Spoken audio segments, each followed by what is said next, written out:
in this part of the country. So I live in the southernmost part, and it's very, very windy here. So usually you get the winters, basically, they can start from, September, October, and last until March, April, sometimes into May, if you're unlucky. And Dang. then usually down in this part of the country, it's like very sort of British weather, i.e., damp, gray, windy, or very wet, or a combination of all of the above. Hmm. Yeah. So we really live when the summer comes and if it's good weather.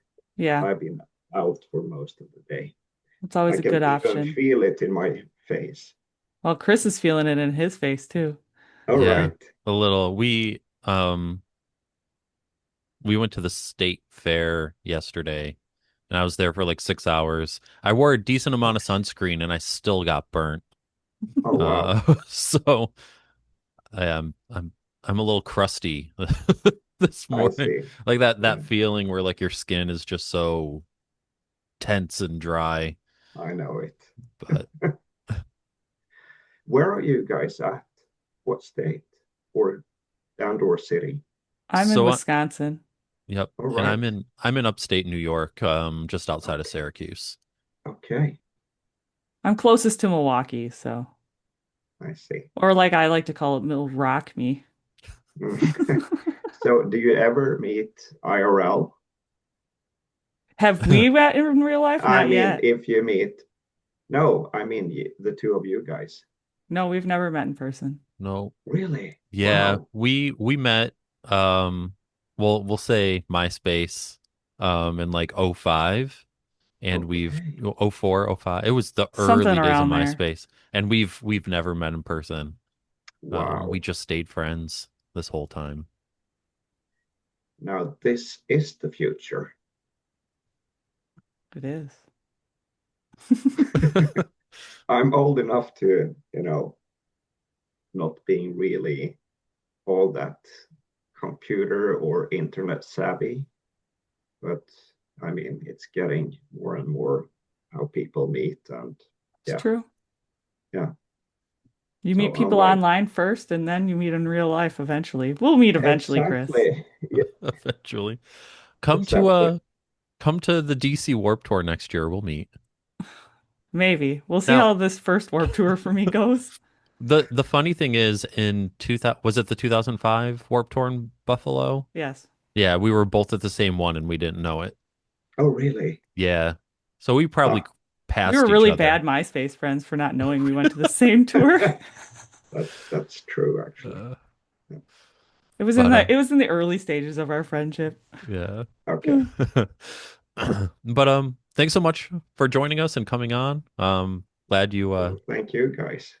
agreed to it. We have a staple question which I think we messaged and told you about that um got us looking for paleontologists, and that's just generally, what's your favorite dinosaur? And through talking, we know that's not your typical period or of expertise, but you know what? We love paleontology in general. So we And we love music. right, so we Yeah. trudged And on, you love and music, so So do right, I, and paleontology. And I actually do have an answer for you with regards to dinos, my favorite one. So, awesome. We'll save we'll yeah, that save for the that. end if you don't yeah, yeah, mind. of course. So if you could just please introduce yourself to anybody listening and tell them what you do. Absolutely.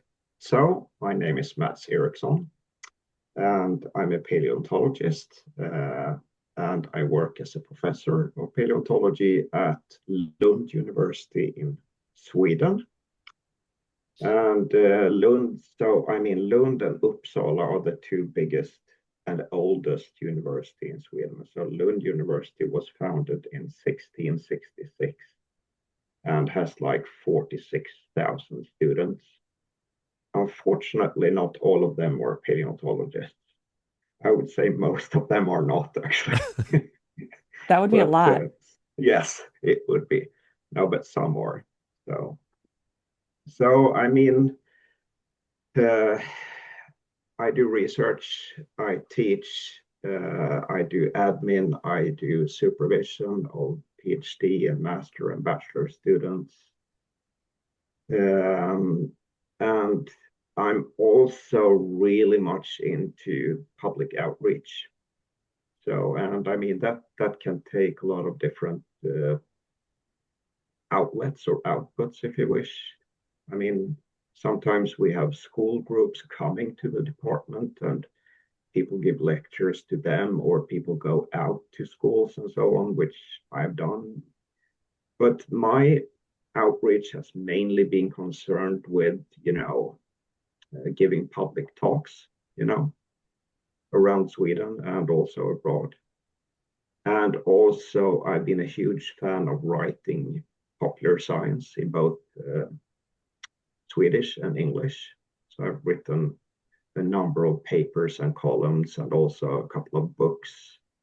And I really enjoyed that part of my work, because I mean, I enjoy all the different parts. I enjoy the research. I enjoy teaching a lot, to interact with the students and so on. But the outreach stuff is fun, because first of all, if you write something in a more popular scientific mode, I mean, it allows you to sort of,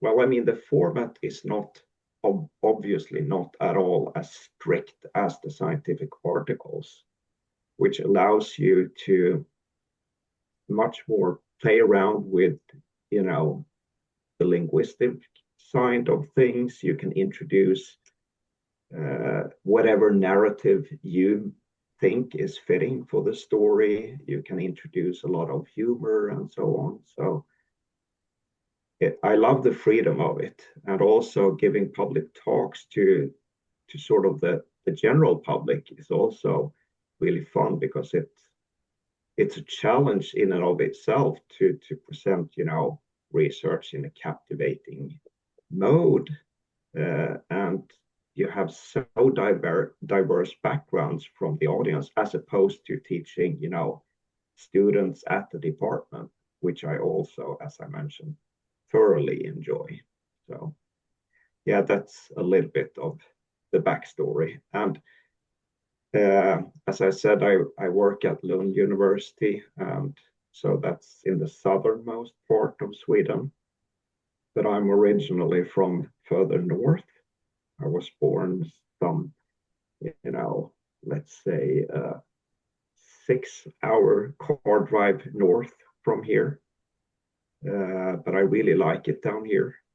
So I'm glad my parents moved a long time ago. And so I've basically grown up in this part of the country. Yeah, and I don't know, do you want me to say something about other interests No, in addition to, you know? no, you're good. You're good. We'll get into that in just All a right, quick all right. moment. Yeah, But when we were setting up this interview, you mentioned that you had released records and books. Can you tell us a little more about that?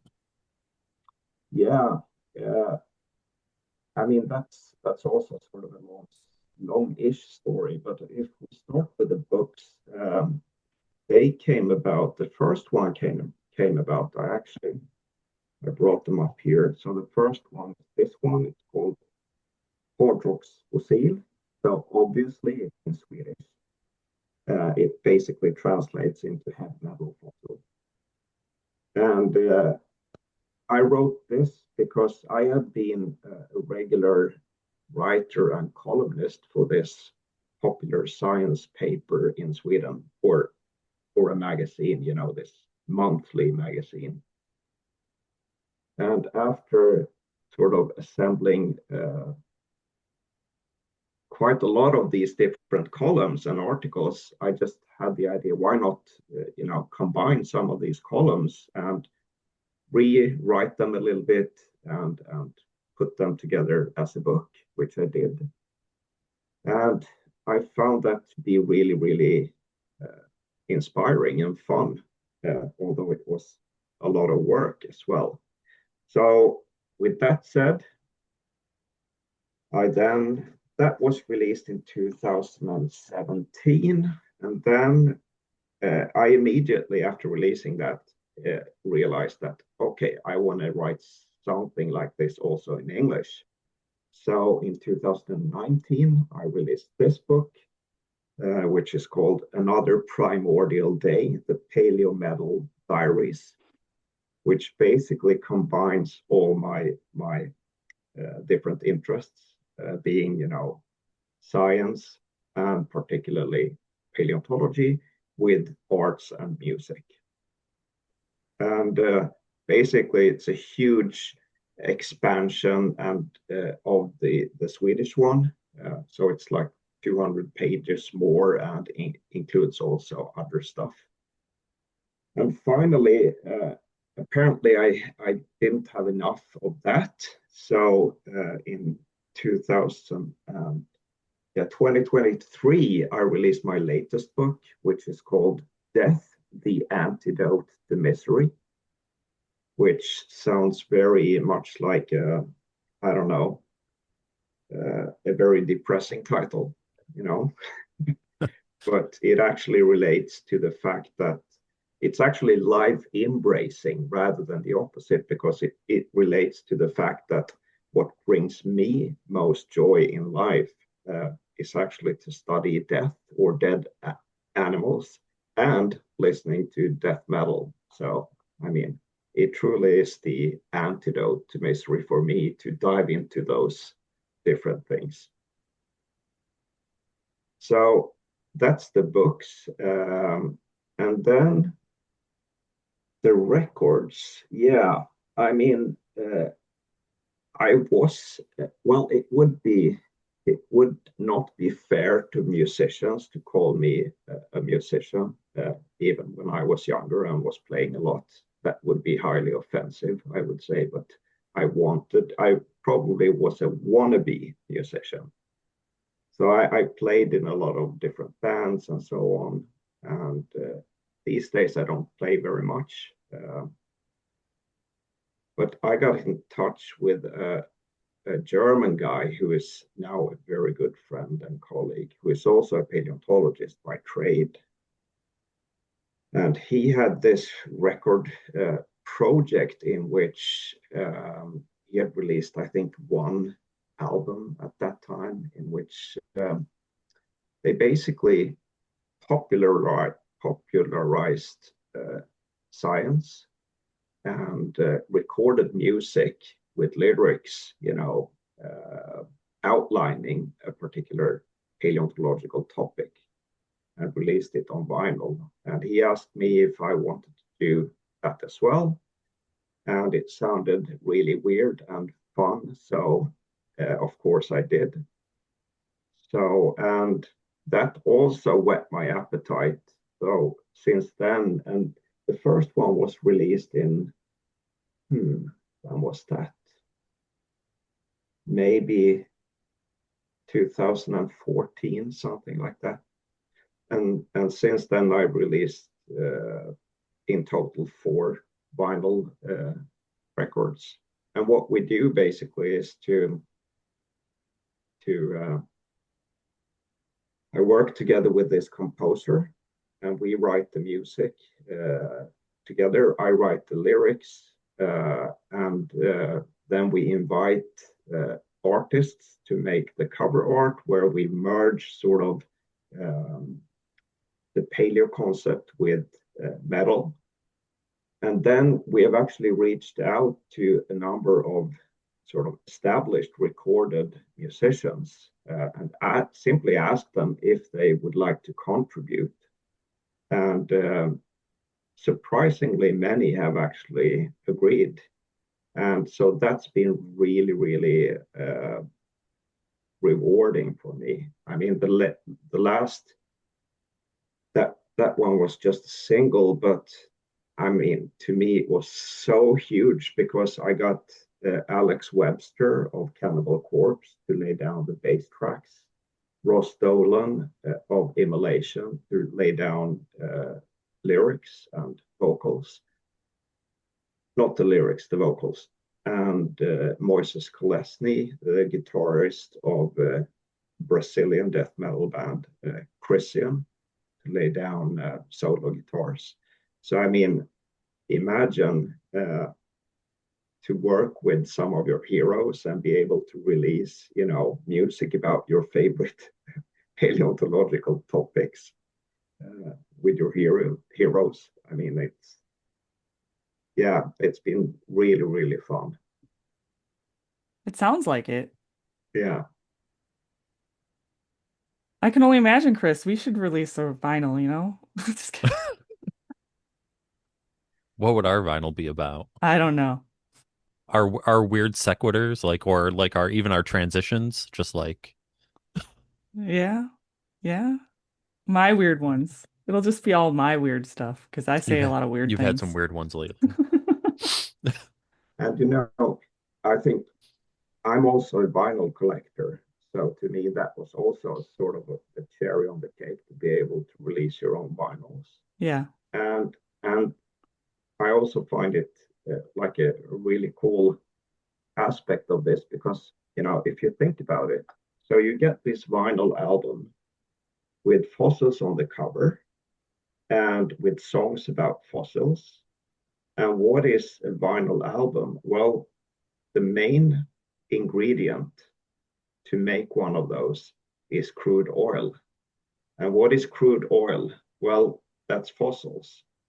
So it means that you can actually listen to music with songs about and lyrics about fossils from a record with fossils on the cover and made from fossils itself.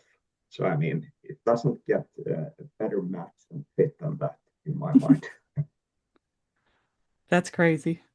Yeah. Yeah. So talking more about fossils, you mentioned a traveling exhibition called Rock Fossils. I'd love Yes. to hear more about that. All right. Yeah, um, that's been covered also in my books, particularly this one. I mean, these two, the Swedish and the second one in English, they're sort of traditional popular science, if you so wish. Whereas the latest one is completely insane and crazy, where I go into sci-fi and horror and so on. But it's still full of a lot of real science still. But yeah, when it comes to this exhibition, that's something that really is close to my heart.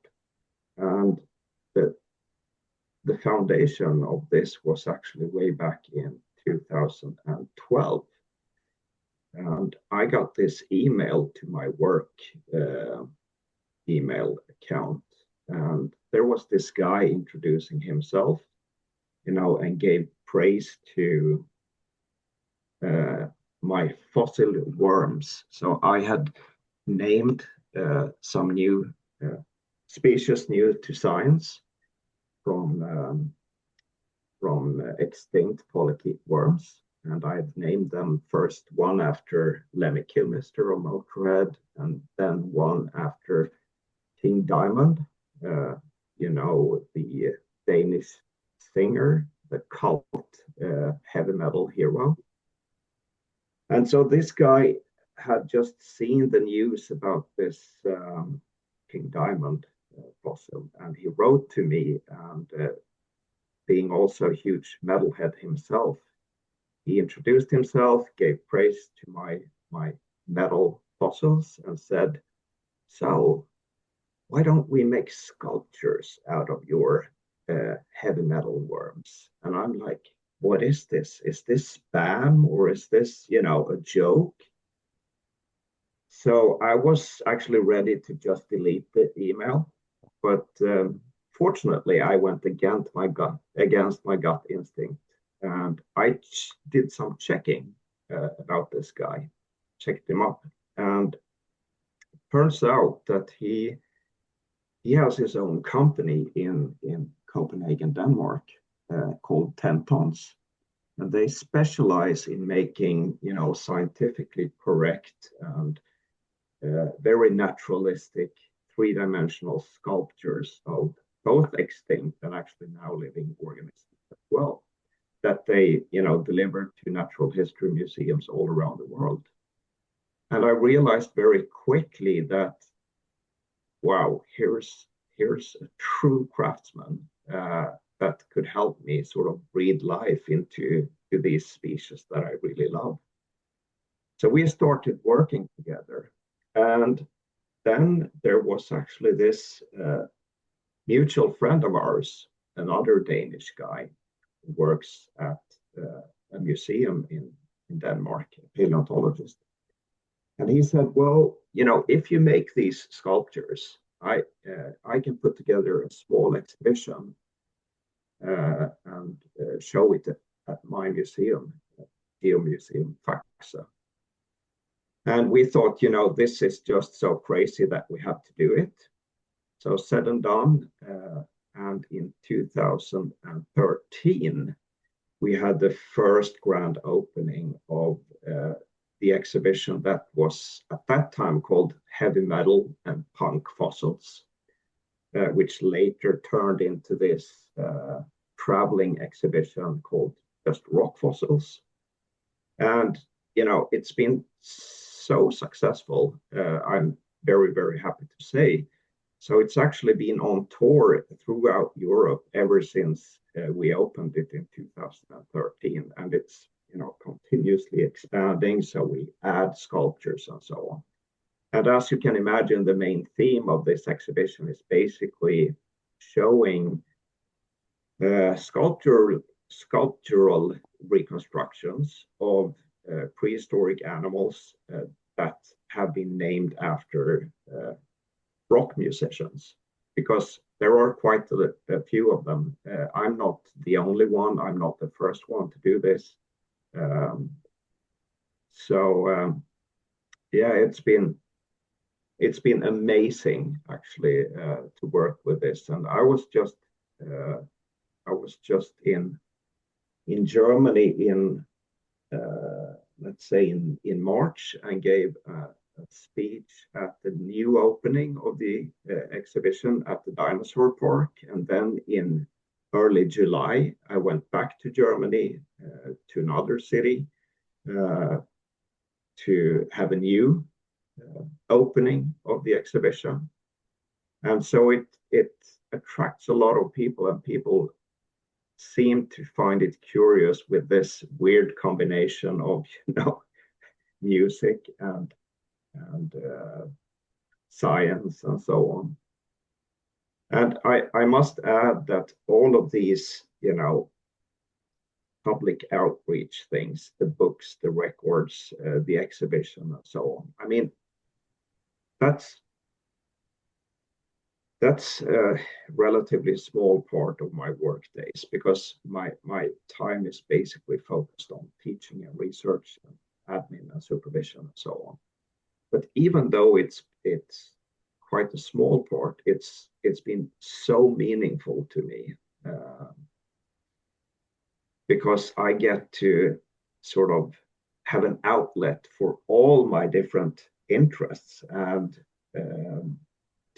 to be able in this stage of my life to combine them, and in different types of outlets, audio visually and visually, and in literature and talks and so on. That's been really, really rewarding. And I can also see that it has benefited both my teaching and my research, because you get inspired, you get new ideas, you also get new ways of, delivering a message that you can apply also in your scientific endeavors and so on. So it's really been a blessing, and still is. Yeah. Well, it sounds like an interesting exhibition, that's for sure. Yeah. Well, you'll probably be able to see it because we recently got our first US gig. So it's been traveling all over Europe, but in 2027, I think it is, it's going to a natural history museum in Oklahoma.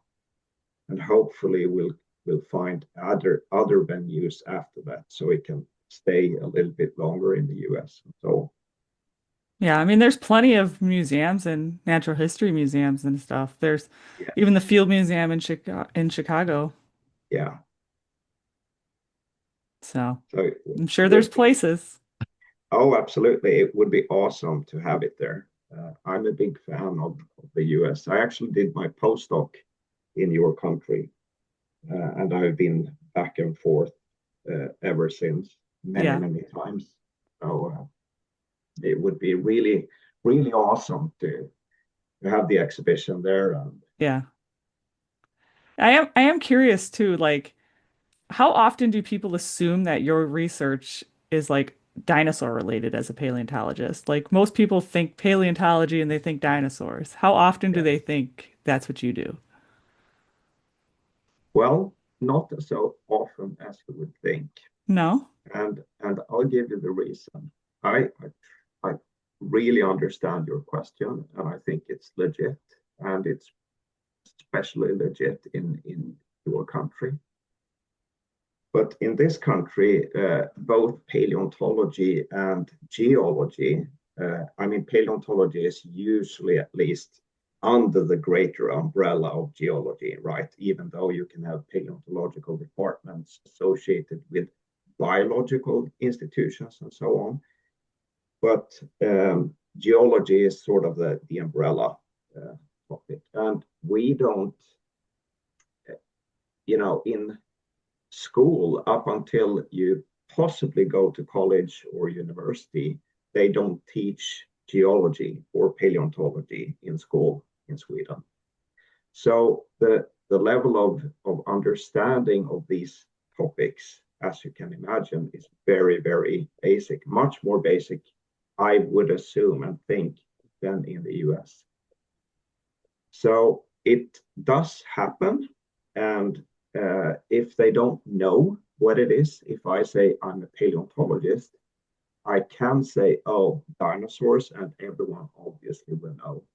Or when Friends was popular, you could say, oh, like Ross in Friends, and they would know, and so on.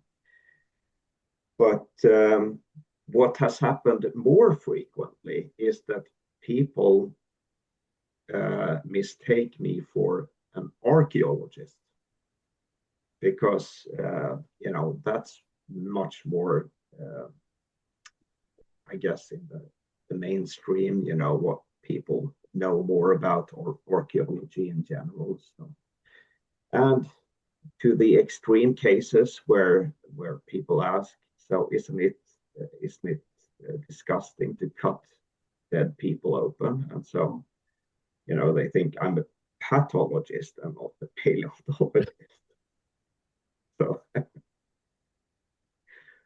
yeah, if that answers your question. Yeah, Yeah. Yeah. definitely does. And then talking more about your work here. So when we were setting up the interview again, you mentioned you were working on some ancient food chains, some marine reptiles and coprolites from the Mesozoic. Can you tell us more about that research? Yeah, I mean, I've been back and forth in terms of paleontological sort of favorite topics when it comes to paleo.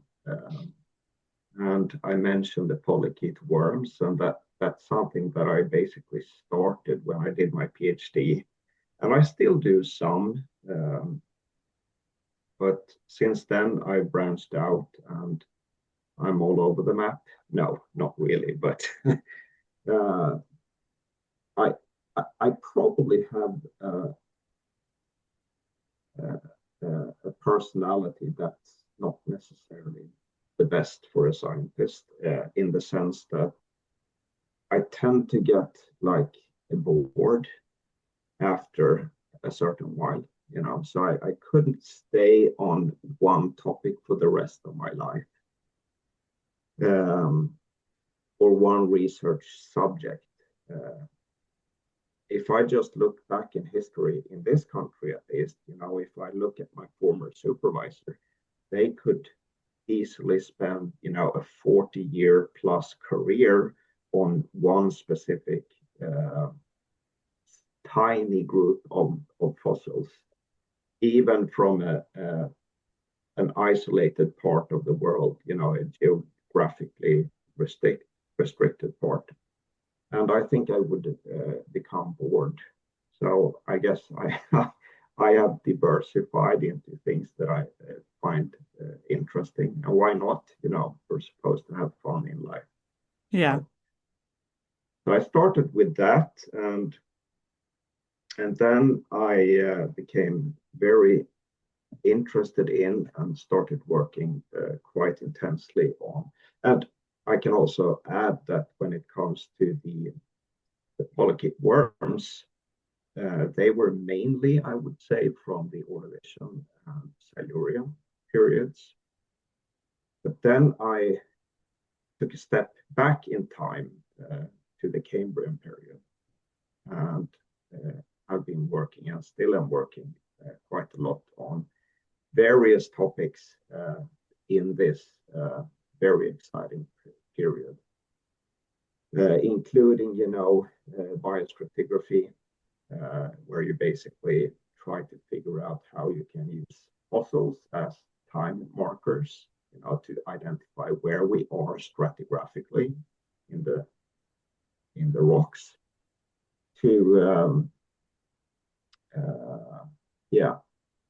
trophic levels, ecosystem analyses, and so on. And I'm also really, really interested in exceptional preservation. I'm sure you've heard of the concept of Lagerstätte, this German expression. I've not. No. Okay. So a Lagerstätte, we don't have an English translation, actually. So in the scientific community, everyone uses this German word, Lagerstätte. And it basically directly translated into English, it means place of storage. And it is actually a word that derives from the German mining traditions. But nowadays, I would say it's primarily associated with paleontology. And Lagerstätte simply are localities where you have unusual preservation of fossils, which in turn usually means that you have, soft tissues still preserved, really, really exceptional preservation of fine details, high degree of articulation, and so on and so forth. So this is like a gold mine for every paleontologist. And there are tons of these Lagerstätten throughout the geological column. And I'm sure you have heard of, I would say in the Cambrian, for instance, since we talk about the Cambrian, the most famous one is probably Burgess Shale in Canada, Middle Cambrian age, where you have these really cool large arthropods like Anomalocaris and so on. You have the Solnhofen if we go way up in the stratigraphic column and we hit the Jurassic. You have the Solnhofen in Germany, where you find, for instance, the iconic Archaeopteryx bird. Mm-hmm. So that's also a Lagerstätte. So basically, all the really spectacular fossils that you hear about and you see in the literature and on TV or whatever, those are usually recovered from these unique localities. And I've become more and more interested in taphonomy, the study of what happens to an organism once it dies and until it eventually, hopefully, becomes a fossil. Everything from transport to attacks by scavengers to changes in chemical composition and loss of details and structures and so on. And understanding what it is about these special environments that allow certain labile structures to actually preserve in the fossil record. So that brings us into, this relatively new field in paleontology called molecular paleontology, where we actually are looking for and trying to find original biomolecules. And yeah, I'm getting off track here, but so that's the Cambrian stuff. And then I'm still working on that. And we actually have one of these Lagerstätten from the Cambrian period here in Sweden.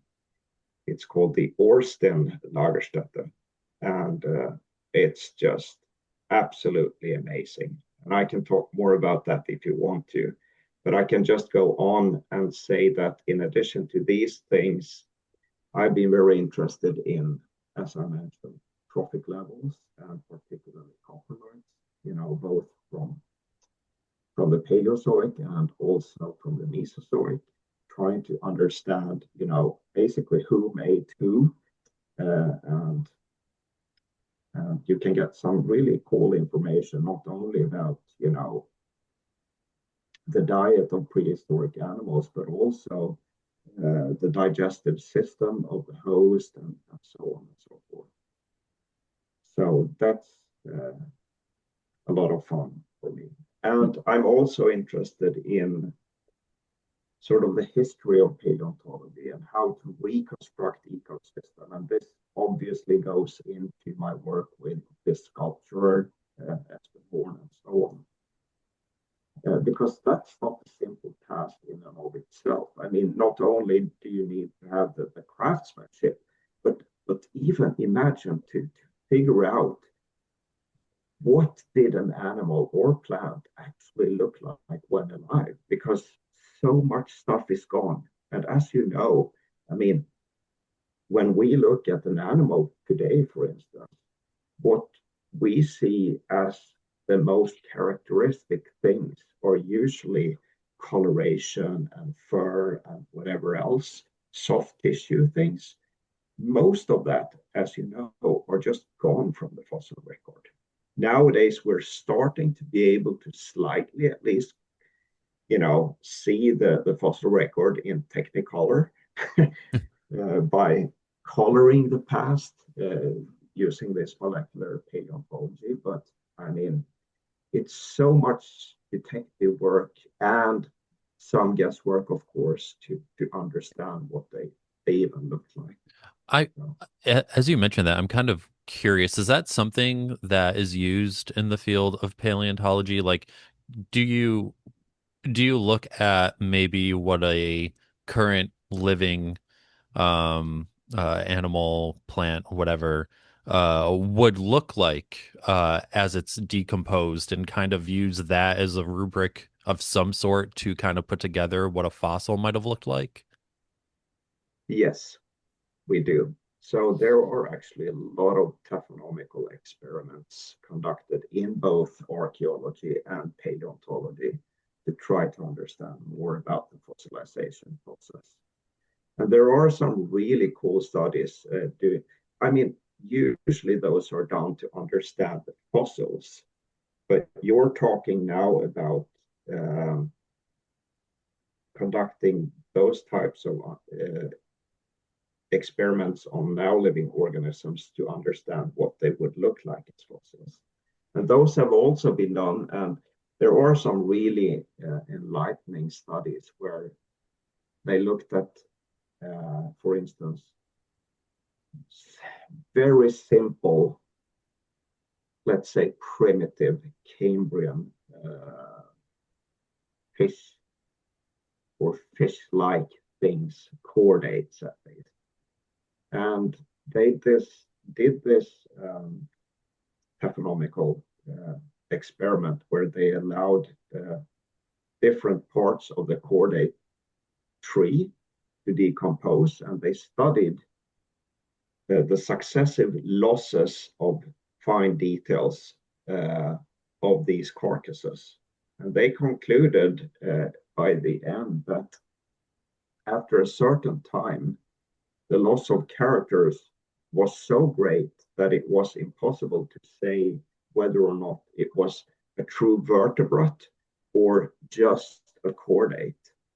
And this, of course, has huge implications for how we interpret the fossil record, especially when it comes to the first appearance of, the true vertebrates or the chordates, which has been a hotly debated topic, because it seems like some of those characters you actually need to distinguish between these things actually are lost relatively early in the degradation process of a carcass.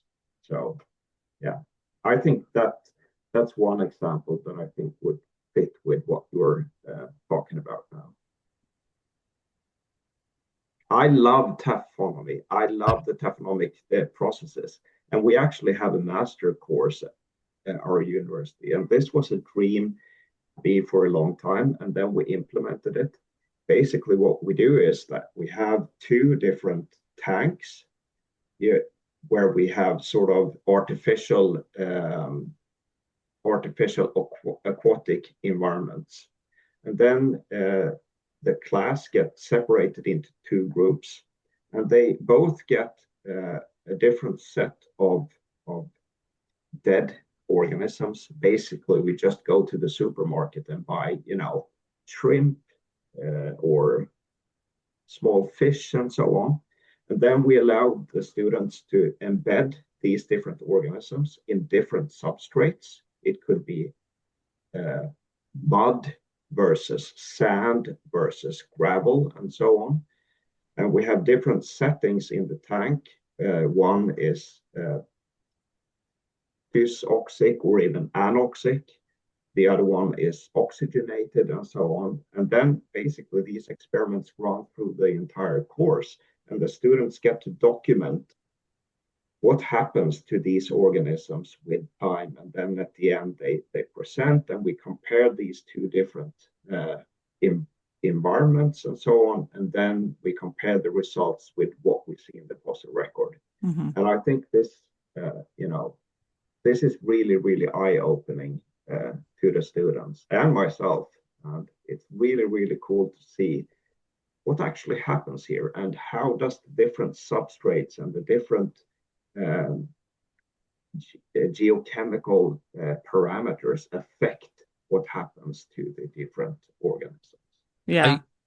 I have a very quick follow-up question on that, because you're talking about different Sure. substrates and different oxidation. Do you also have anything as far as like an experiment or anything that they, as students, can test, like also different pressure levels?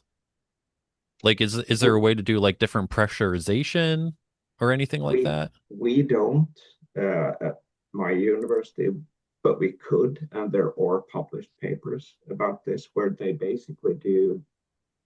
I recall seeing one cool study that they embedded some carcass of a fish or whatever in clay, and they added pressure to that, and they allowed it to sit for many, many years. I think, like maybe 7 years or something, and opened it up and looked at the result. It was a while since I saw this paper, but I thought it was a cool idea because, I mean, you're really onto something here, because that the pressure aspect is obviously really important. So, yeah. Yeah, my dad was a biology teacher for 30 some odd years, so I do All have right. some ideas kicking around in my head Yeah. that he's instilled in me over the years, but I was just curious. Yeah, cool. Yeah. Yeah. Yeah, I mean, you have to stop me, because if you think I'm just rambling or talking out of my ass, just let me know. Don't worry, we're used to ramblings. Okay. Yeah, we're really good at just getting sidetracked and not even paying attention Awesome. to our planned questions, so it's Yeah, I mean, fine. I am curious though, like, what were some of the key adaptations that allowed organisms to transition from aquatic to terrestrial environment? Yeah, I mean, it's a completely different medium, as we all know, who breathes air, and Right. as soon as we go into water. So, first of all, it didn't happen overnight. for sure. But I mean, think of all the things that needs to be taken care of. Uh, the respiratory system, of course, is a major thing. You know, we go from, you know, having gills or having, if we're talking about going from,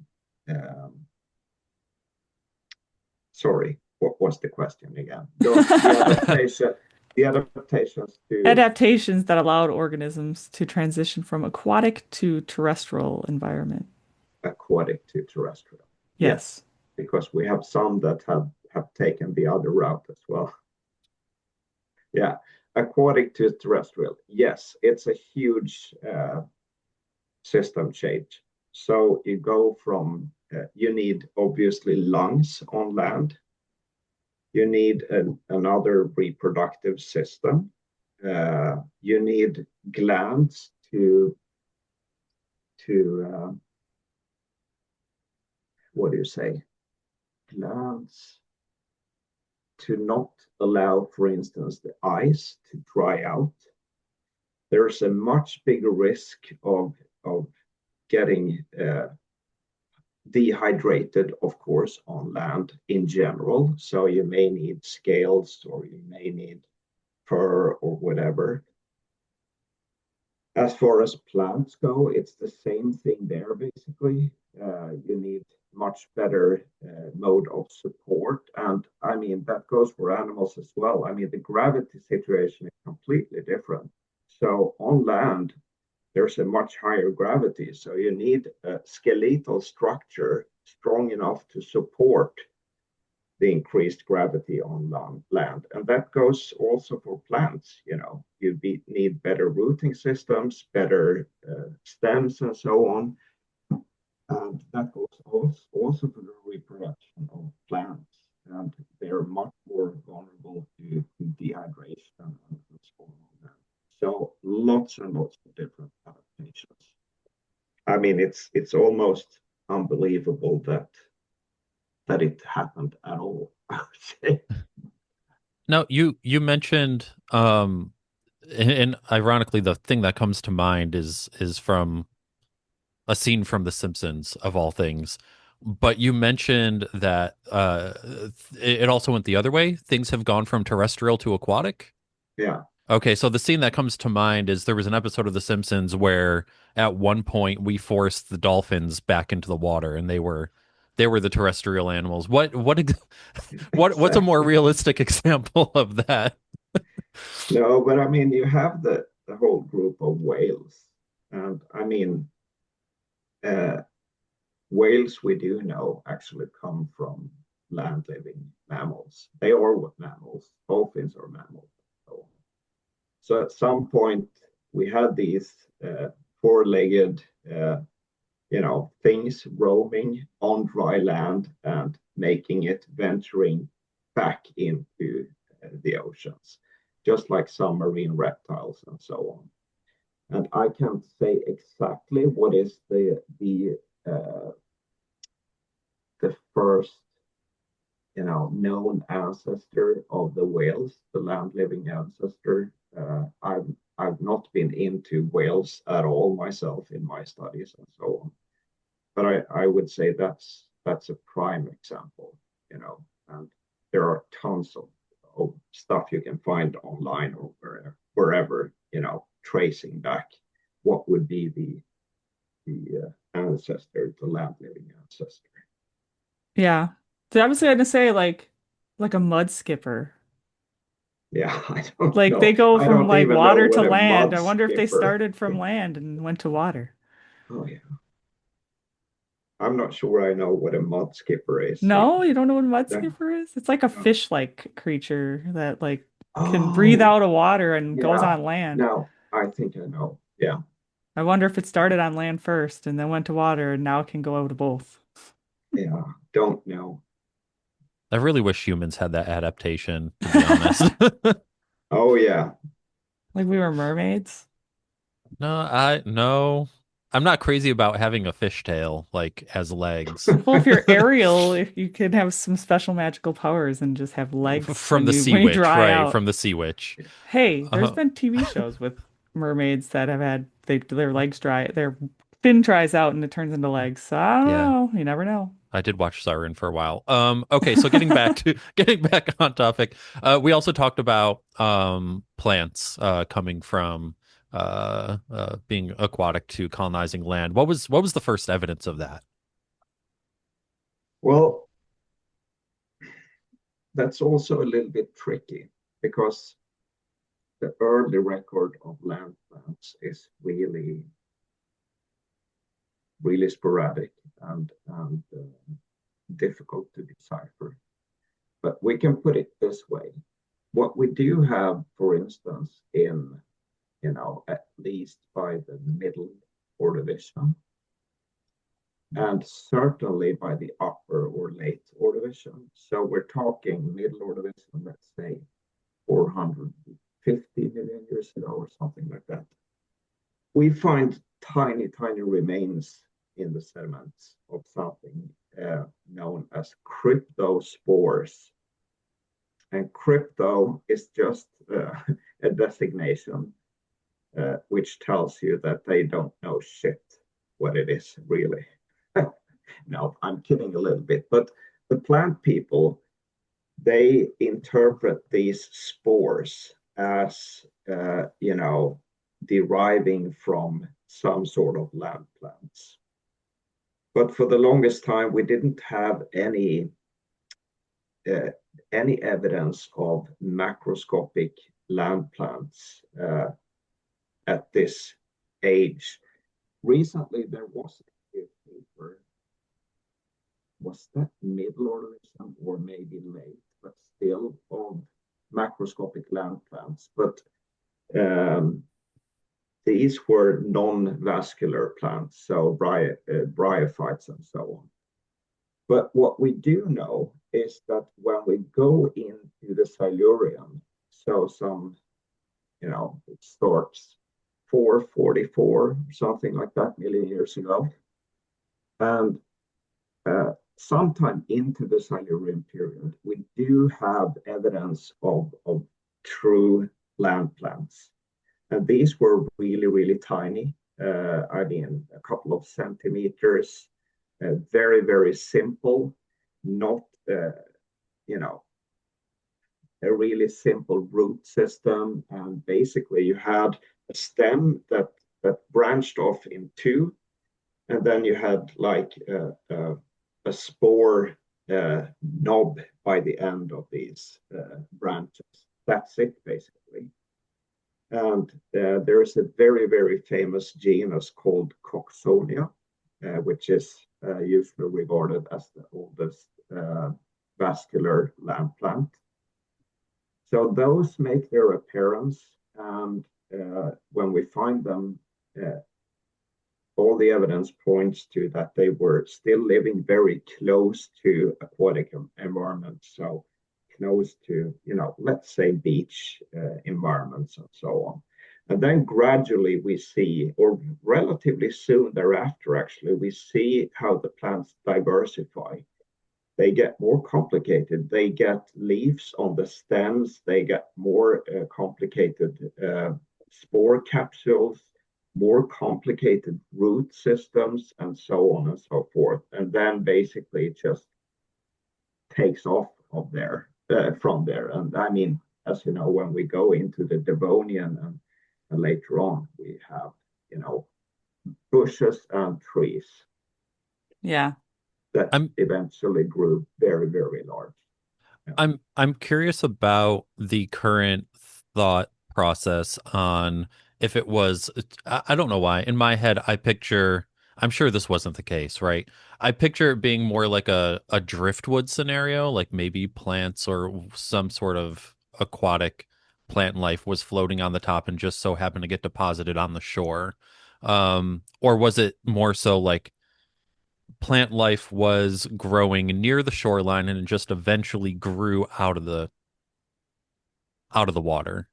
Is there kind of a consensus on which one of those kind of actually took place?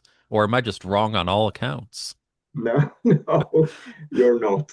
My first answer is you are right and wrong, i.e., I don't know for sure. But I think from this, and I can also tell you, I don't know if there is a consensus now about this. Maybe there is, but I've mainly done both my research and teaching on like animals, so I'm not all that up to par when it comes to plants. But I would say from the scenarios you put forward, I would much rather favor the second one compared to driftwood. I think that's what it was about. But Okay. again, uh, uh, I, you shouldn't take my word for it. Should do your research, Chris. You'll have to look that up a little more. I am, because now I just picture, like in my head, it's like, okay, as that plant life starts to grow out of the water, the uh animalia that feed off of it are like, shit, where's my food source going? Like I got to get up there to get to my food source now, and I don't know. I should do my research. Um Well, so should I. So, you know, we I can't know everything, you no. know. Yeah, I'll digress on that one. but let's not talk about plants anymore. I'm curious though. Chris loves There's my there's that transitions. great transition. Let's not talk about plants. Let's talk about something other Uh, than plants. can I just say something about plants? Sure. What, you know, for the longest time, I thought plants were really, really boring, to be honest. And especially when it comes to, teaching scenarios. We have had a couple of paleobotanists and so on, but they're all unfortunately gone from the department at this point. So usually it falls down to some of us to teach also plants, which I reluctantly do. But I've actually gained a much greater appreciation of plants over the last few years, and that especially when it comes to now living plants, because all of this new research showing how exciting they actually are. Their ability to actually communicate with each other and also other organisms, their defense systems, their ability, the really, really cool studies where they have showed, I'm sure you've heard of this, they have tried to play, recordings of certain beetles that likes to munch on certain leaves. And they play this recording to that tree, and it actually produces this um, toxin in its leaf or folds the leaves together and so on. So basically, just responding to the sound of these beetles. I mean, it's just amazing. So nowadays, I view plants as, more or less like animals, but they are very, very, very slow moving. Um, but they seem to have, so many senses that that we didn't think, a couple of decades ago, and even feel pain and all kinds of really cool stuff. Yeah. So, Well, they so must feel lots I'm of pain when I murder them at home. yeah. So I'm becoming more of a plant lover myself, at least I've when had it comes plenty of to plants go extinct in my living room. yes. So have I. Sorry, plants. Yeah. But no, No, sorry, I interrupted you. it's Yeah. okay. But I am curious, like, what were major tectonic events of the early Paleozoic and how do they influence global climate and ocean currents? Do you know anything Oh, about that? You have any thoughts on that? major tectonic events. Yeah, I mean, one thing that really comes to mind is that let's say the Cambrian, Ordovician, Silurian, we go from relatively separated plates to, and for instance, my paleocontinent, where Sweden and parts of Northern Europe and so on was located in the Cambrian and Ordovician, was sort of in the southerly position, way south of the paleo equator, and it was slowly drifting northwards. And then something really exciting happens. When you get into the end of the Ordovician and primarily into the Silurian period, there is a huge collision in which we became very, very close neighbors, you guys and me, meaning that our paleo plate Baltica was actually crashing into Laurentia, which was part of North America and so on. And you have lots of mountain chains building up at that point and so on. And of course, we go through the Ordovician, for instance. We have really strange things going on in the oceans, periods with very, very high sea level, global sea levels, at times being 200 meters greater than today. We go from relatively warm ocean waters through our ice house events by the end of the Ordovician period.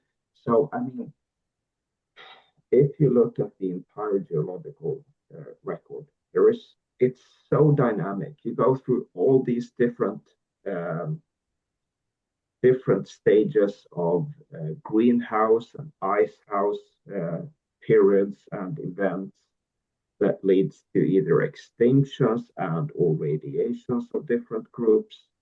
And of course, tectonics and so on played a big part of all of these changes.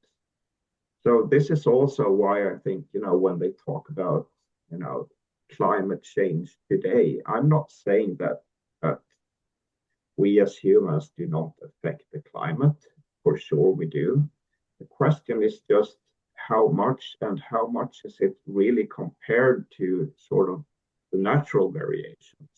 Because again, if we go back in time, we don't know anything about the future and we can't necessarily project it, but we do actually have a record of data in the geological period where we can check what happens when these different scenarios occur on Earth. And again, we have seen so variable environments in terms of carbon dioxide and oxygen in the atmosphere, in terms of sea level, in terms of everything. So that's one of the exciting things, I think, with paleontology and geology, that we have this very, very cool historical record that we can at least use to try to understand what we're going through and so on. Yeah. Maybe I'm rambling again. No, it's all good. I was actually curious because now that you're talking about the climate change and we're not sure about where we're going and everything, but going back to the past. So what would it have been like kind of living on the supercontinent Gondwana back then? Well, like what would life be like on that supercontinent? Yeah, that's also very difficult to say, because I think, first of all, just like today, it would depend on where you were on that continent, of course. And even if we take an even greater continent like the supercontinent Pangaea, parts of it you had deserts, parts of it were really cold and so on. It's a huge continent. But in more general terms, what we see, or at least seem to see, is that life is more difficult when you have a supercontinent with extreme variations in climate and so on. Of course, you have a lot of organisms more able to distribute on that, and of course, having one supercontinent will really affect also the oceanic currents and so on. So it's really difficult, I think, to say, what would it be like, because in my mind, at least, what we see from the fossil record, it kind of varies depending on where you are on the continent. But another thing that ties into this is that where we see rapid bursts of diversifications or radiations of life, especially in the oceans, but also, I would say, on land, is typically associated with more of a microcontinent scenario than a supercontinent. Because what happens also then is that if you have more continents spread out, you obviously get more of a oceanic shelf environment. And as we all know, that's sort of the hotspot for marine animals. But if we reduce the area of shelf environments, of course, that's not super beneficial for life, at least. So, yeah. I feel like the Midwest could be like supercontinent climate, like, man, one day it's 90 degrees, the next it's snowing. Yeah, that's true. There's different areas because the supercontinent you're saying would have different climates in different areas. So I'm like, well, just move to Wisconsin. Can have all the climates in one day. That's true. Actually, when I was doing my postdoc in Columbus, Ohio, there was a saying, and I think this saying goes for a lot of different places in the US, but there was this saying, if you don't like the weather, wait one day Yep. or wait an hour, And that was a little bit unusual for me coming from Sweden to experience those very rapid changes. Yeah. We're rapid cool. change. We're rapid change in the Midwest. Rapid change over here too. Like we went yesterday when we went out to the fair was mid 80s, and then on Monday it's going to be mid 60s. Yep. Oh, wow. That's how it goes. Yeah. That's how it goes. It's hard to plan what to wear. Oh, true, true. I have to bring a flannel with me some days. Like, oh, it's gonna get cold tonight. It's gonna be 90 in the daytime, but it's gonna be cold later on. So Actually, can I ask you guys a question? sure can. Awesome. And my simple question is, what made you guys contact me, and or how did you find me? Because I mean, you're in this big, great country of the US where you have tons of paleontologists. Why this insignificant paleontologist You're from not insignificant. You're a professor. You're very significant. frozen northern country of Sweden? I think when we first had the idea to have a paleontologist on, I simply searched paleontologists that like rock music. You were one of the first ones that came up. Yeah. Okay. We did have a few others. There's one that works in the what's it called, Jess, in Chicago? The The field? Chicago Field Museum. There's one that works there. And she was too busy though. She was too busy. Rude. Okay. No, I'm kidding. Hey, And she's a busy lady. I know. And then There was one more after some digging that I believe you said you watched or listened to the episode with the pop punk paleontologist. Yes. There were a lot more that came up. Getting in touch with people isn't always easy. Yeah. But I believe you were the first person we got in contact with. Yep. Yeah. So All And you right. were busy at the time, so we had to push it out, and here we are now. Exactly. Yeah. Awesome. No, I was just curious. You know, I mean, even though I like my country and all, after all, it's a really, really small, sort of insignificant country in the grander scale of things. So, yeah, I was just curious. Yeah. Yeah. So now we're gonna keep talking. Since we were talking about, music and everything. Let's get talking about music. Mhm. So you said you were a metal fan. Yes. Now, how does the epic, often prehistoric themed artwork of many metal bands like Mastodon or Gojira compare to the actual science? Like, what are some of the most accurate or hilariously inaccurate depictions you've seen? Oh, that's a good question. I haven't thought about it in that way because to me, I wrote a paper which is also basically rewritten and part of this 2019 book, where I discuss uh, the paleontological heritage in popular music. And I look at, for instance, names like you mentioned, Mastodon, of course, we have T-Rex and so on. But I also looked into record covers, and there are quite a lot of them that actually displays, various types of fossils on the cover.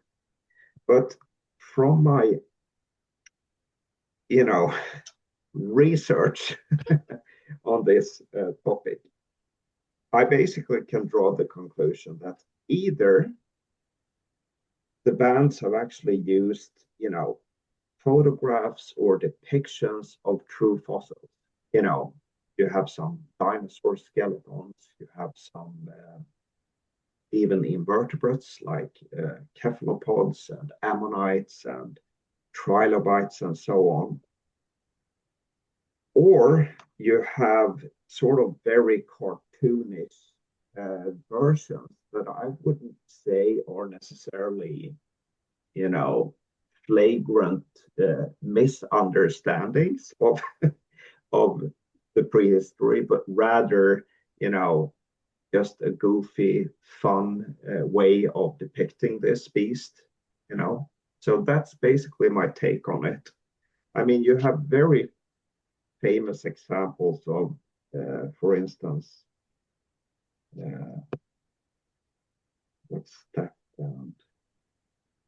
Oh, I just lost my mind. We've all lost our Or, minds sometimes. yeah, but yeah, I would say so. It basically just seems to be like there is no doubt to me that in my mind that these artists like that have used uh, paleo on their covers or in their name that they really like prehistory and fossils and either they went with true depictions or some sort of very artistic even humorous version of it, but not in a negative way, I would say. Yeah. He's still thinking about that other one. He's been trying to think of it. Yeah, I can't think of examples that I saw that were really out there in terms of artwork. It's worse when it comes to,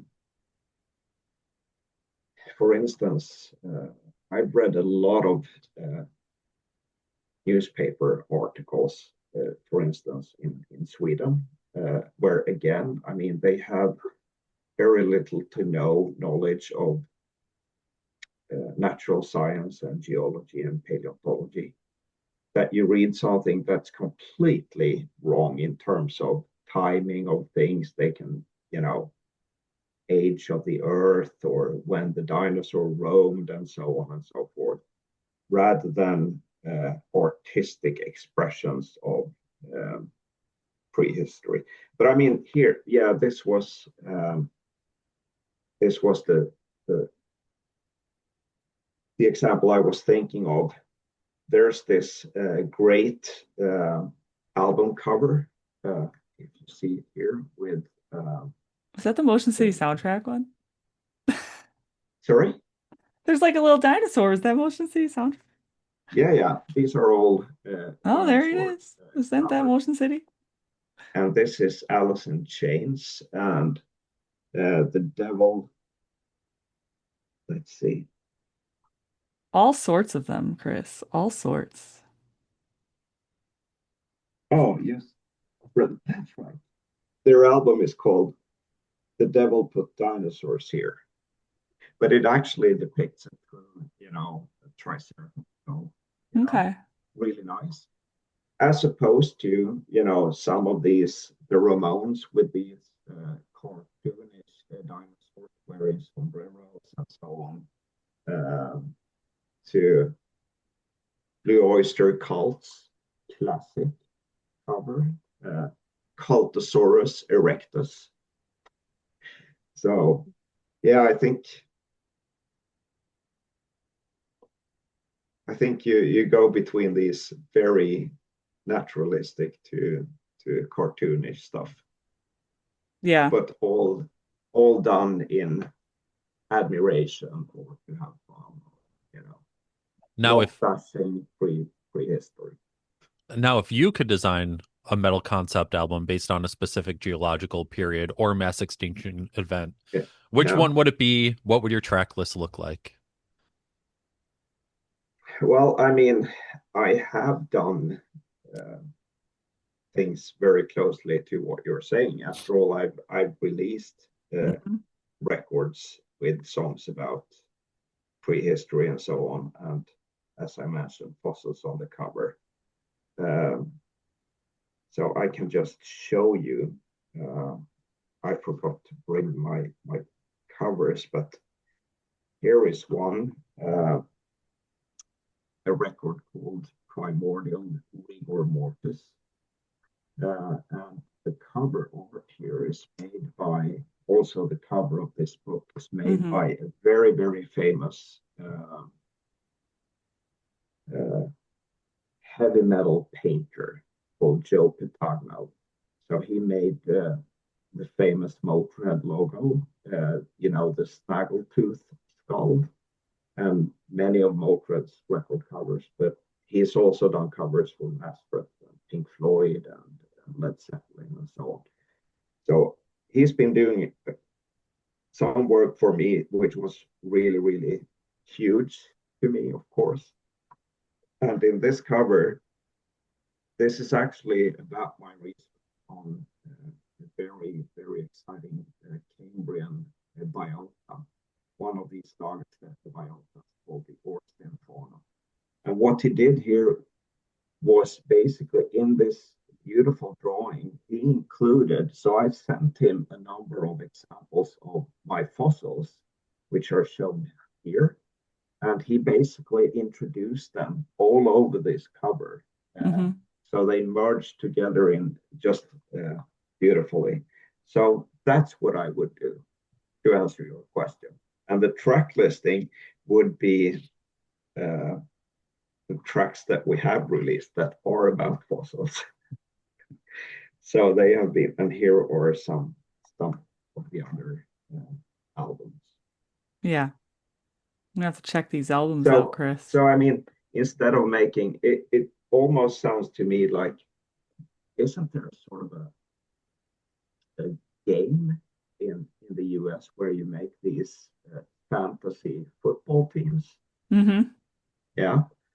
So what you're asking me is to make a fantasy prehistoric metal album instead of I've actually done prehistoric metal albums about the topics I know and enjoy. So that's my answer. Yeah. But to give you some more meat to the bone, I mean, to me, there are so many really, really wonderful, cool, exciting events going on through the history of life that it's just, you could just pick and choose. Uh, and you can depict anything from various mass extinction events, like you say, to uh, pivotal steps in the evolution of life and so on. So it's Yeah. really, it would be, if it's not something I work on and feel strongly about to write lyrics about, it would be really difficult to me to pick and choose, actually, because there are so much in there that I find really, really cool. Now, you are a metal fan. I am curious, do you listen to metal music while you're working in the lab or in the field? Oh yeah, I do. It depends. I mean, if it's very, very focused work and I'm on my computer, uh, I sometimes get too distracted. But what I found really good is to listen to like very extreme metal, like death metal, because it's just like a wall of sound, and you don't necessarily hear the lyrics, the vocals, because of the growling. So you don't, your brain doesn't go to, oh, here's the meaning of these lyrics and so on. It's just like a background sound, just like if you would put on, like, I guess classical music or instrumental music and so on. That works well. As soon as we get down to more, you know, decipherable lyrics and vocals, then it gets tough, I think, to do focused work, unless you're in the lab or something. But if you're typing and thinking very hard, then it's really distracting to have something that your mind Right. runs off to. Now, was there a specific song or band that first sparked your interest in metal? Like where did that interest cross paths with your passion of paleontology as well? You know, I think I've had a very, very common evolution when it comes to metal music, or my trajectory for people of my age, meaning that I've gone from, I started to listen to, when it comes to metal and rock, hard rock and so on. I mean, it was Kiss, but it was also bands that were really not necessarily in vogue for me because they're even older, like Deep Purple and Led Zeppelin and so on.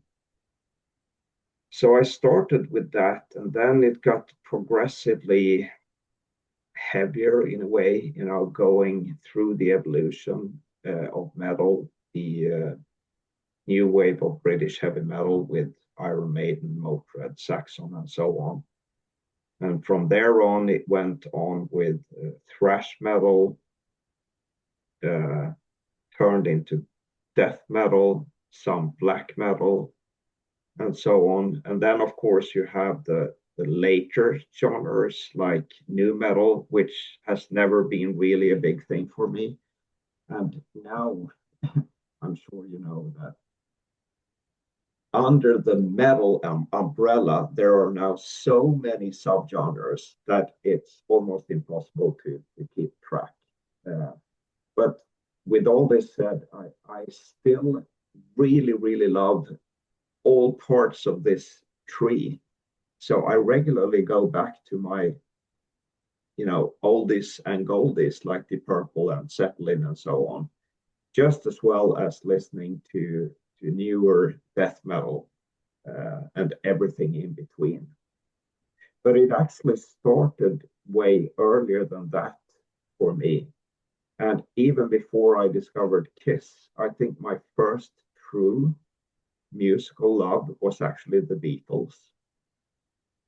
And I have a saying because I was really into music as a child, but I was also really into nature and creatures and bugs and so on. So I usually say that I loved Beatles and the Beatles. And nowadays, I still love Beatles and the Beatles, or a wider spectrum of music. And I still love the animal, the Beatles. And in a way, I mean, I work on them, although they are since long, dead and petrified, because I do work on arthropods.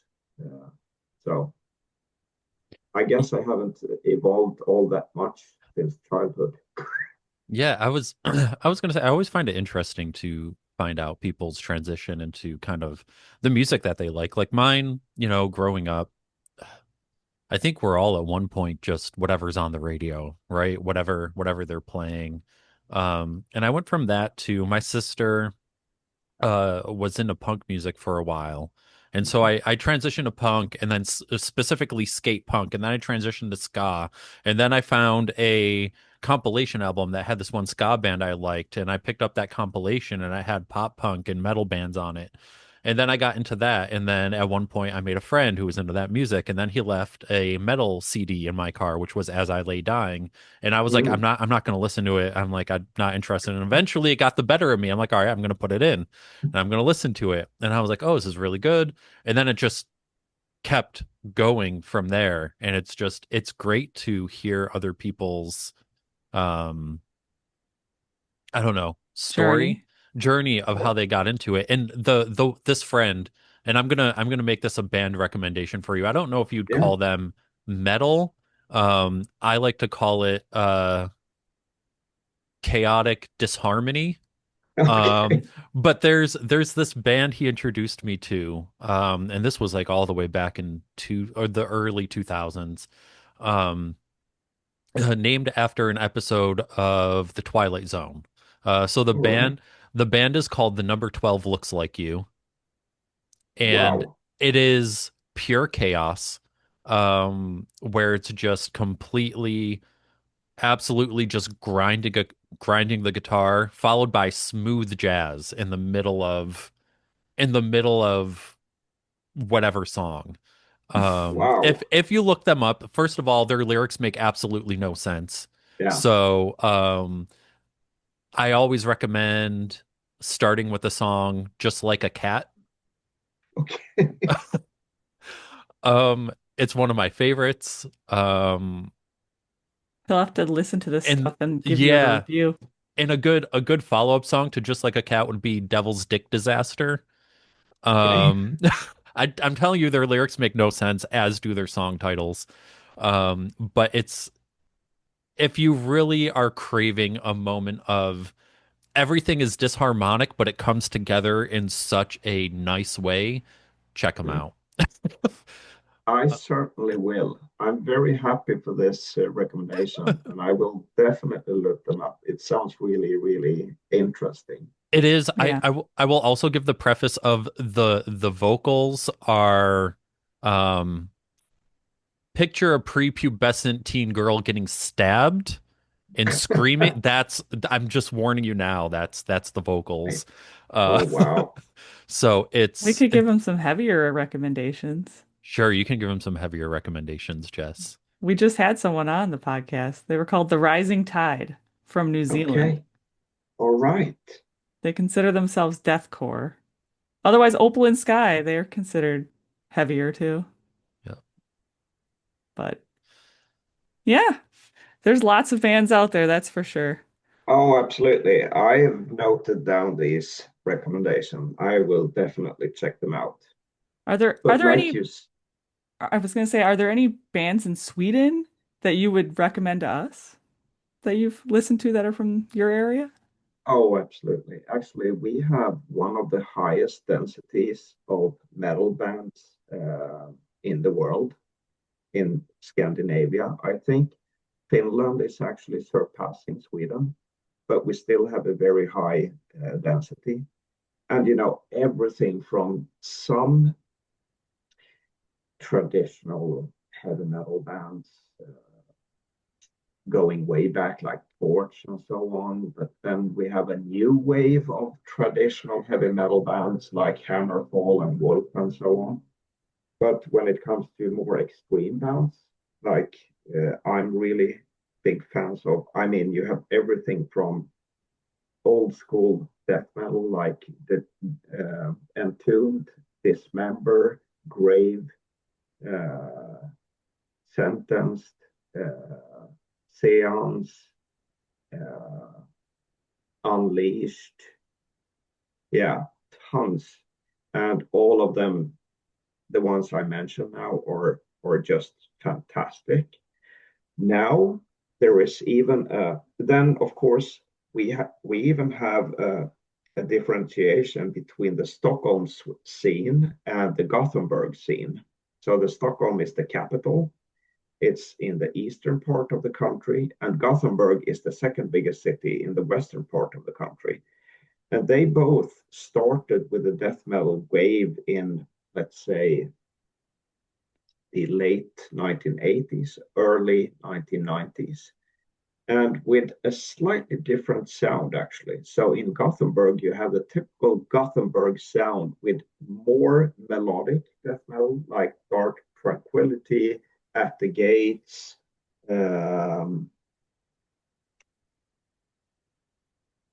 yeah, two examples at least. Whereas in Stockholm, you have more of a brutal, old school, like Entombed, Dismember, Unleashed, and bands like that. So I really like these old school death metal bands from Sweden. But the funny thing is that nowadays there is a new wave of bands playing like old school Swedish death metal band, Swedish death metal. There's this band called Lik, Lik, which simply means corpse. And when I heard their first album, they just released their third album. And when I heard them the first time, I thought it was Dismembered, who were active in, the the first wave of the death metal bands. They really honor that tradition, and it sounds very, very old school, and they are just amazing. I will actually see them for the first time next weekend at a festival here in Malmö, my home city, called Malmö Massacre. So it's a two-day festival with just extreme metal bands, and Leak will be for me the highlight of that festival. And actually, this Friday, I went to see this band. It's not Swedish, but it's a band called Rotting Christ. I don't know if you know them. I've not heard of them. All right, it's a Greek black metal band, and they started like 35 years ago and have been very productive and gone through quite a lot of changes. And for some odd reason, this was the first time I saw them live, and I was just blown away. It was just absolutely magnificent. So I don't yeah. know. I don't know if you're like if you would be into them, but I am wearing the Aurora Wave, and they're considering themselves reggae metal. So All right. I would check them out as well. if you're curious on what reggae metal sounds like, I was like, oh yeah, I also love metal script where you can barely read it. Yes, me too. It's No, like, I I can't quite make out what your shirt said, but he told me, so now I know. yeah, I will definitely check it out. And I love getting back to what you were talking about earlier also, Chris. I've had all kinds of periods through my musical evolution. starting with the Beatles, getting into hard rock and heavy metal, but having lots of different, prog periods, punk periods, jazz, blues, and so on and so forth. So I'm not really, die hard into metal and metal only, Right. but I tend to keep getting back to metal on a regular basis or most of the time. But I do enjoy all kinds of music, actually. Yeah.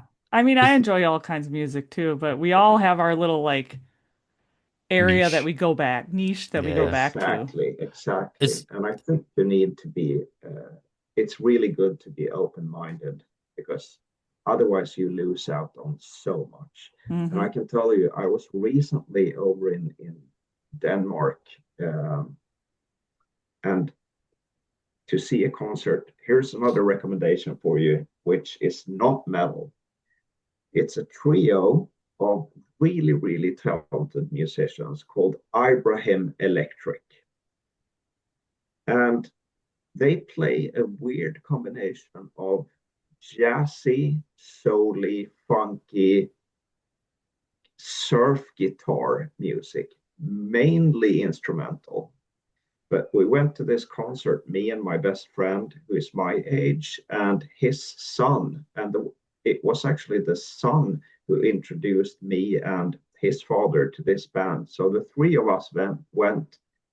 And I've been to tons of shows through my life. And this was one of the best concerts I've ever seen. And I was just blown away. So, Yeah, I'm waiting for that day with my son. So my son's 15, and mm, he keeps asking me, "Oh, Dad, have you heard of this band? Have you heard of them?" One of these days he's going to throw one out there that I have not heard of. I'm just waiting for it. yeah. Um, but it's interesting. So you mentioned the show kind of out of the norm for you, but what have been some of your favorite concerts that you've been to, aside from that one? Yeah, let's see. I mean, I have to mention the first one, because that obviously for me, as for most people, I guess, had such a great, huge impact on me. And this was Deep Purple, just after they had released Perfect Strangers in 1984. But I think the show here in Malmö was in 1985. And it was at the time when the most praised lineup of the Purple, I would say, was back together, and it was just mind blowing to me. I was like 12, 13 years old, my first gig. So that one is still is up there. Um, some other ones, I actually saw Slayer a couple of years ago at a club gig in Malmö. I've seen them plenty of times at festivals and so on, been at the right up at the barricade. What do you say? Barricade? At the barricade. But that's one thing. But to see them at 700 capacity club that was sold out, obviously, that was one of the absolute best concerts I've ever seen. It was so intense. I saw Dimmu Borgir at the same club years ago, just after they had released very uh, an album that became really popular called Death Cult Armageddon. That was also a shock to the system, and it was so good. Oh, I mean, there are times I've seen Iron Maiden a number of times. Sometimes they have put on, in my mind, just absolutely mind-blowing shows. Uh, Motörhead many, many times. Love them as well.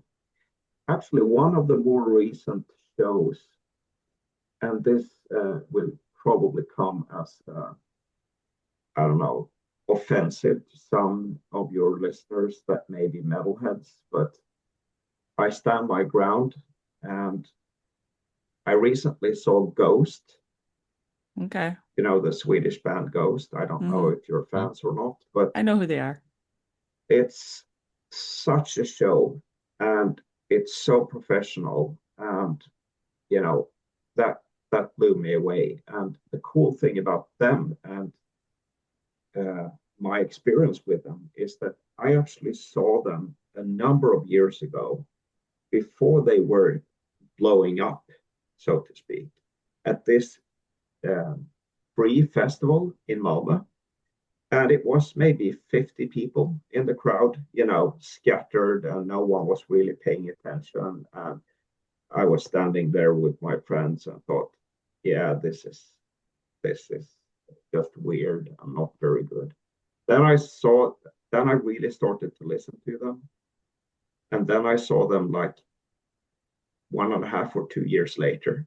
And they had gone from, you know, feeling like, you're playing soccer or football recreationally as a kid to being in the highest division. The jump was just incredible. And that was a really, really cool experience to see this progression firsthand. Yeah. Yeah. So those are some examples at least. It's Cannibal Corpse always puts on a great show. I it's saw fun. Guar once. Well, multiple times. What's that? Guar. Gore. Yeah. I've seen them a couple of times. I love it. Their shows are fun, but I don't stand Yes, close enough to get all bloody, so. me neither. It's funny that you mention like your first show. Like it really does stick out. My first show was a ska show of all things. Um, but I can't even tell you where that show was. As a matter of fact, I've been trying to look it up, and it seems like there's no record of the show happening. But I know I didn't dream about it. Yeah. My first show was Paula Abdul in like 91. Oh, wow. Did that make a big impact on you? Oh yeah, I remember it. I remember getting yelled at by security for standing in the aisle and everything. Sounds Wow. like you. Sounds like me. It does sound like you. Actually, there are some of these mainstream pop artists that I would love to see. For instance, I wouldn't necessarily say huge, but next close to huge fan of Lady Gaga, actually. I think she's just an amazing artist. And Yeah. some really, really cool songs, especially there's an album where she plays like oldies, like Oh, when the Saints Go Marching On, so on. And it's just absolutely amazing. So I would like to see her live as well as um, I would even consider, even though I'm not a Swiftie by any means, I hardly know her songs, but I would definitely want to see her as well. Yeah, I'm not a Swiftie, so No, but I don't just know for if Chris the is a for Swiftie. I the don't know. experience. To an extent, I He's am. he's to an extent of a Swiftie. To an extent, He's a like, slight Swiftie. listen, her lyrics are they should be an emo album, like not a like not a pop album, if you really get into her lyrics. But um, yeah, I found a record of the show, and so it was apparently April 30th, 2003. Oh, sorry, 2004, and it was Catch 22, Mustard Plug, Planet Smashers, Big D and the Kids Table. That was your first show? That was Like my you didn't first go to show. any when you were a kid? No, I mean, aside from like when bands would play at the fair and my parents would drag me, like I'm sure I saw Herman's Hermits at the fair at some point, you know? Um, but yeah, no, I didn't go to another show before. I was a late show person. Yeah, because I went to like NSYNC and Backstreet Boys as well Oh, in the wow. 90s, you know? Because I was No. like, a kid into boy bands then. Yeah, as were many people. So, As were many, yes. yeah, actually, I have to say, just add when when we talk about music and metal and we talk about paleontology and so on, I think, there is something when it comes to metal and paleo. And you asked about, a conceptual record and so on. First of all, I have quite a lot of friends actually who are paleontologists and who are into metal.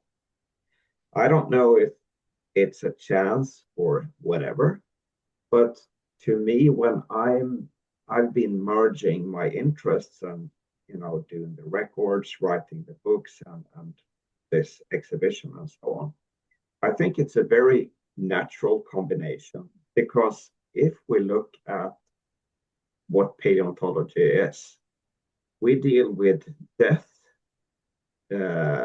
bones, rotting remains, and what is one of the main lyrics of metal music? It's death and bones and decay, and even all of that are sort of on the cover sleeves. So I mean the combination, the marriage of these two is just spot on in my mind, at least. Yeah.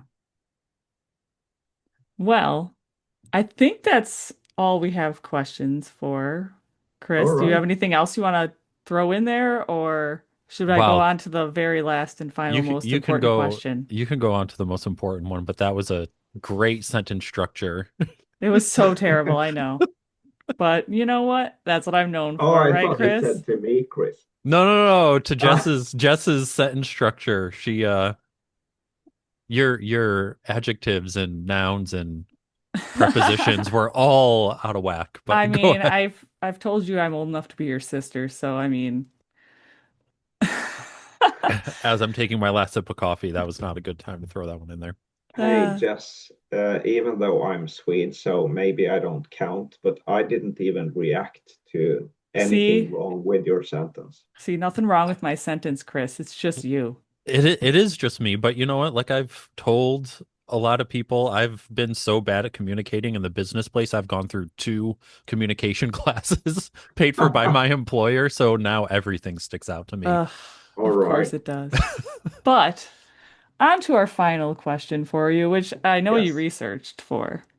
What is your favorite dinosaur? Well, I actually didn't need to research for it. It's just when you said, when we were um, discussing over the internet about my participation and so on, and I knew also from your podcast that this is an important question that you pose everyone. When you said that, I was like, no, I have no idea. But then relatively soon, I realized that I have a very obvious answer, actually. Yeah. So here it is. My favorite dinosaur, obviously, is the so-called Masiakasaurus nopleri. Have you heard of it? I think that's a more scientific name than we were prepared for. All right. So what it is a theropod, so a predatory beast, not particularly big or fierce or whatever. It was found in Madagascar. It's of late Cretaceous age, and it was portrayed as being slightly bizarre or weird in a way. It was published in 2001 in Nature, I think 2001, by Samson and others. And the teeth looks apparently slightly different from typical theropod teeth. So they speculated whether or not it had a very specialized diet, including fish or other small prey animals and so on. But this doesn't tell you why I picked this one and why I like it. And there are actually multiple reasons. So bear with me now. First of all, this one is actually part of the rock fossils exhibition. it's the only dinosaur and one of the few vertebrates that is part of the exhibition. And the reason for that is, of course, the species epithet, Knopfleri, which derives from Mark Knopfler of, Dire Straits fame, if you know him. And the reason for that was when they give the etymology in the research paper, and they say that they were inspired by his music during the course of this study and so on. So they honored Mark Knopfler with this. So, and also I think to adding to this, do you want me to go on? You can go on if you'd like. All right. So, because that's not everything.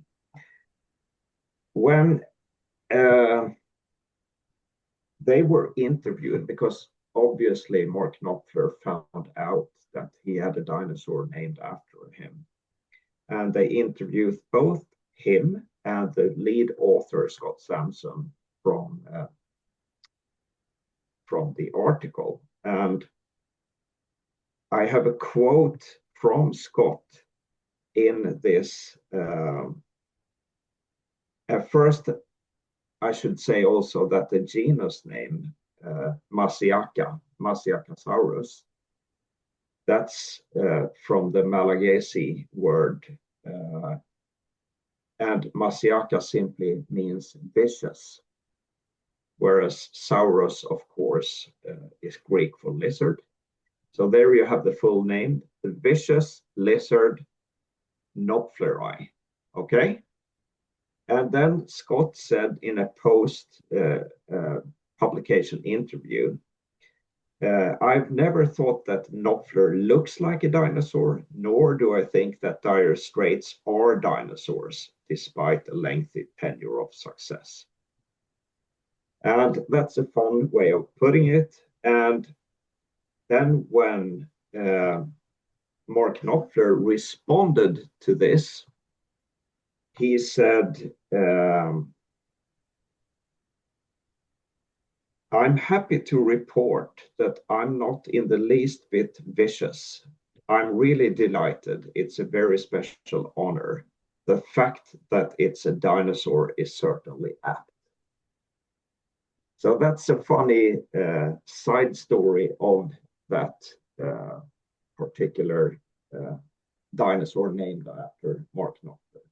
But there, to just sum up, there is even one more side story to this that is more personal to me, and I think really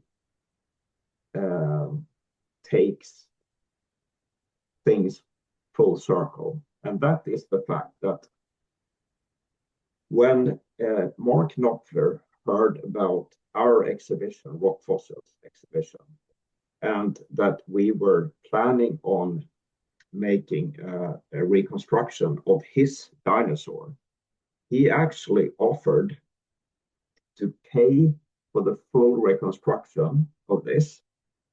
And I mean, these are not cheap pieces.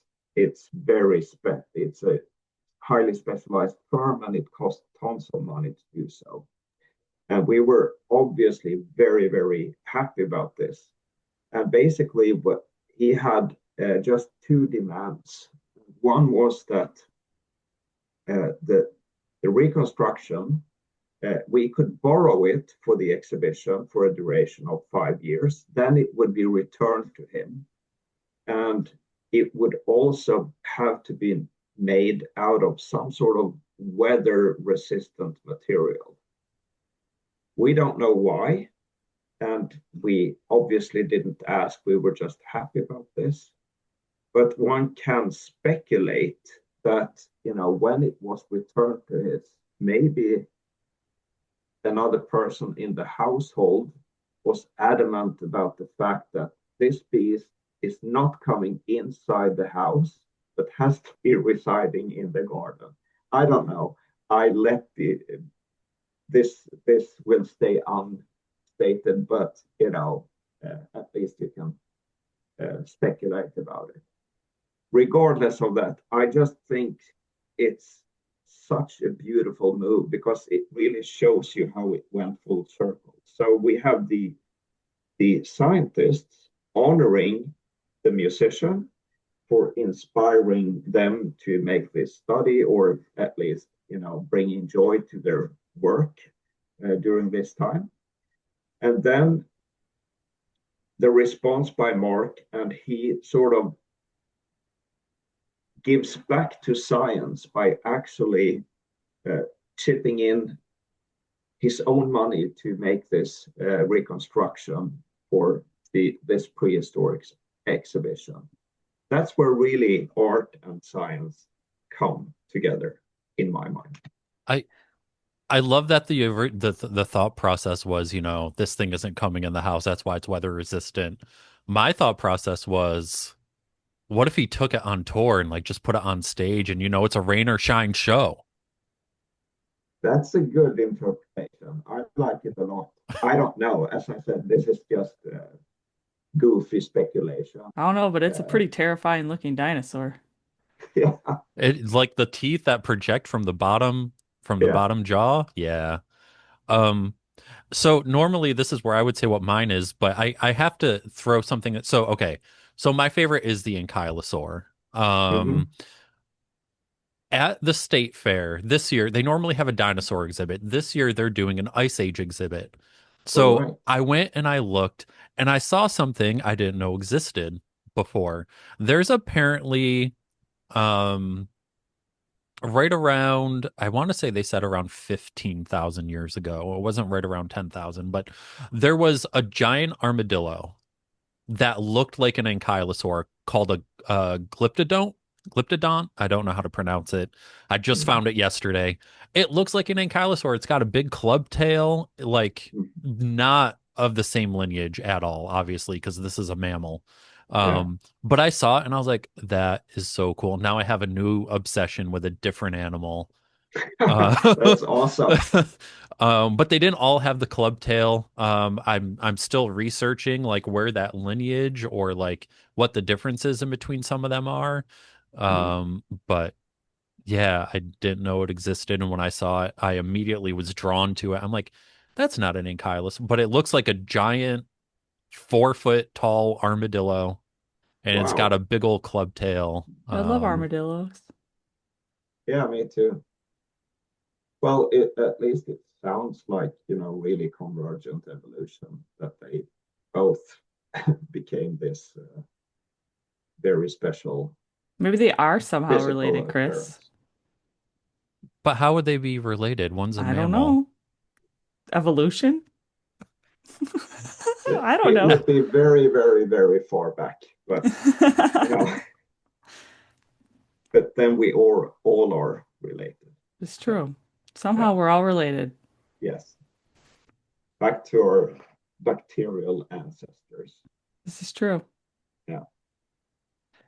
This is true. But the dinosaur question was our last question, unless Chris looks like he's looking up something right now that he still wants to talk about. No, now I got to look up if glyptodonts came from ankylosaurs, and I already know the answer is going to be no because they went extinct. But did they? Nope. Completely different groups of animals. Oh, well, because, the internet knows everything. And the internet is never wrong if you've learned anything. Yes. So I've noticed. We don't know it all. So, I mean, there's always that slight possibility, right? Chris is like, she's just going to drag this out, isn't she?